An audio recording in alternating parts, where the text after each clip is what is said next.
नमस्कार दोस्तों, आप सभी का स्वागत है हमारे इस नए वीडियो में।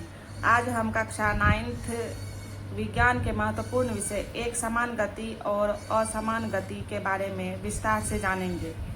क्या आपने कभी ध्यान दिया है कि कोई वाहन कभी एक ही गति से चलता है तो कभी उसकी गति बढ़ती या घटती रहती है। आखिर ऐसा क्यों होता है और हम कैसे पहचाने कि कोई वस्तु एक समान गति में है या असमान गति में। आज के इस वीडियो में हम आसान भाषा में समझेंगे एक समान गति क्या है, असमान गति क्या है, दोनों में क्या अंतर है, रोजमर्रा के जीवन से जुड़े कुछ उदाहरण।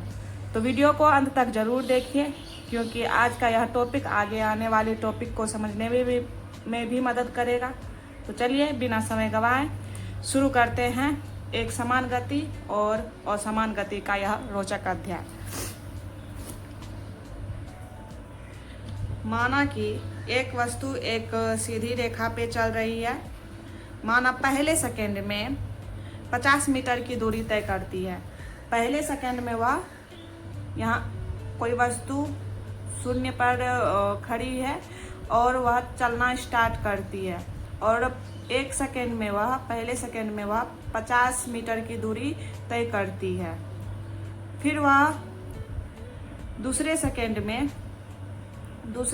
में वह फिर से 50 मीटर की दूरी तय करती है और फिर तीसरे सेकंड में फिर से वह 50 मीटर की दूरी तय करती है। चौथे सेकंड में भी वह 50 सेकंड की दूरी तय करती है। इस स्थिति में हम देख रहे हैं क्या कि वह वस्तु प्रत्येक सेकंड में 50-50 मीटर की दूरी तय कर रही है। तो इस उदाहरण से हमको निष्कर्ष निकला कि समान समय अंतराल में समान दूरी तय करती है तो उस वस्तु की गति को हम एक समान गति कहते हैं। तो हम लिख सकते हैं, परिभाषा लिख सकते हैं इसका। जब कोई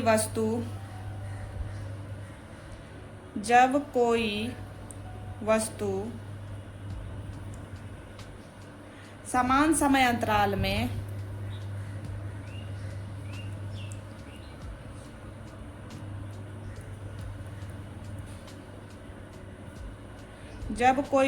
समान समय अंतराल में समान दूरी तय करती है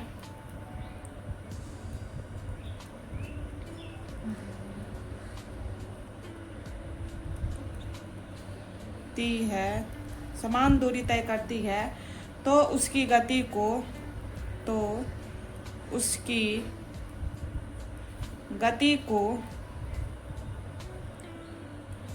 को एक समान गति कहते हैं। एक समान गति कहते हैं।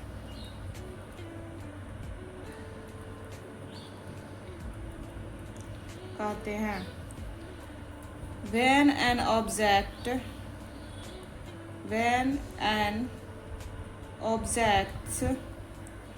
covers equal distances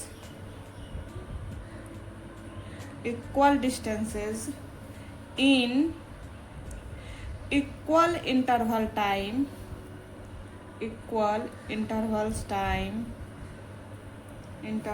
of time, its motion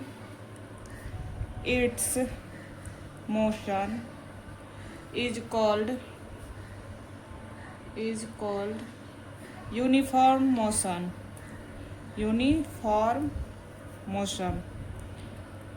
कि समान समय अंतराल में समान दूरी तय करती है तो उसकी गति को हम एक समान गति कहते हैं।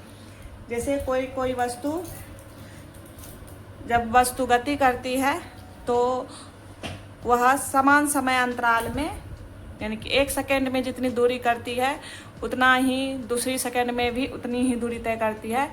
तो ऐसे वस्तु की गति को हम एक समान गति कहते हैं, यूनिफॉर्म मोशन कहते हैं। एक समान गति के लिए समय अंतराल हमेशा छोटा होना चाहिए। एक समान गति के लिए हमेशा समय अंतराल छोटा होना चाहिए, तभी हमें एक समान गति का पता चलता है। तो एक मेन पॉइंट्स लिख सकते हैं कि एक समान गति में समय अंतराल छोटा होना चाहिए, का जो समय अंतराल होगा छोटा होगा। अगर हम समय अंतराल बढ़ा लेते हैं तो उसमें वह गति एक समान गति में नहीं पाया जाता है, क्योंकि कुछ न कुछ आगे पीछे उस गति में होता है। जैसे हम दैनिक जीवन में देखते हैं कि कई बार वस्तुओं के द्वारा समान समय अंतराल में असमान दूरी तय की जाती है। हम लोग क्या देखते हैं कि समान समय अंतराल में असमान दूरी तय की जाती है, यानी कि वह जो दूरी होती है बराबर नहीं रहती है। जैसे में हम लेते हैं भीड़ वाली सड़क पर जा रही कार, जब कोई भीड़ वाली सड़क है तो वहाँ पे कोई भी गाड़ी जो चलती है तो वो समान समय अंतराल में समान दूरी तय नहीं करती है। या पार्क में जब कोई व्यक्ति दौड़ रहा होता है तो वो एक समान गति से नहीं दौड़ रहा होता है। तो ये सब क्या है, असमान गति के उदाहरण है। क्या है? असमान गति के उदाहरण। तो अब हम असमान गति के बारे में जानेंगे कि असमान गति क्या है।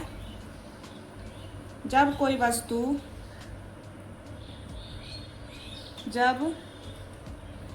वस्तु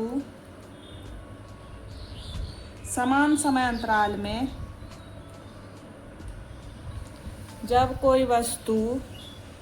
समान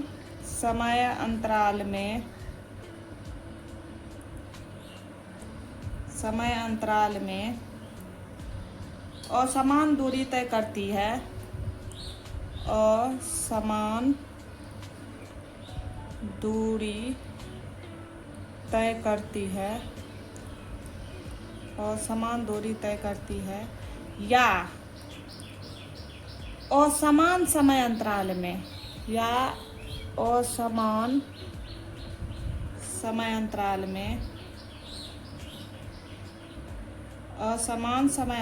में समान दूरी तय करती है, समान दूरी तय करती है, तो उसकी गति असमान गति कहलाती है। उसकी गति असमान गति कहलाती है। When an object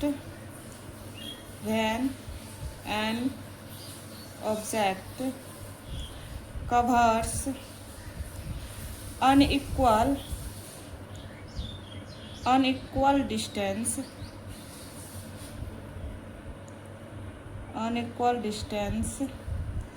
in equal intervals of time,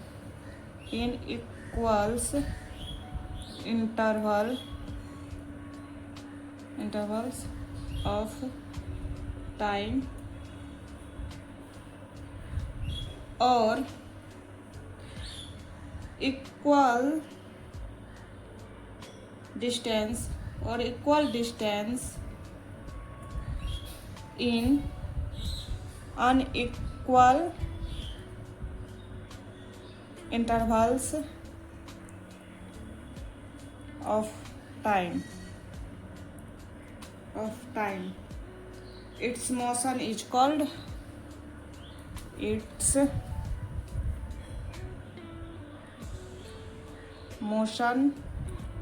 called non-uniform motion.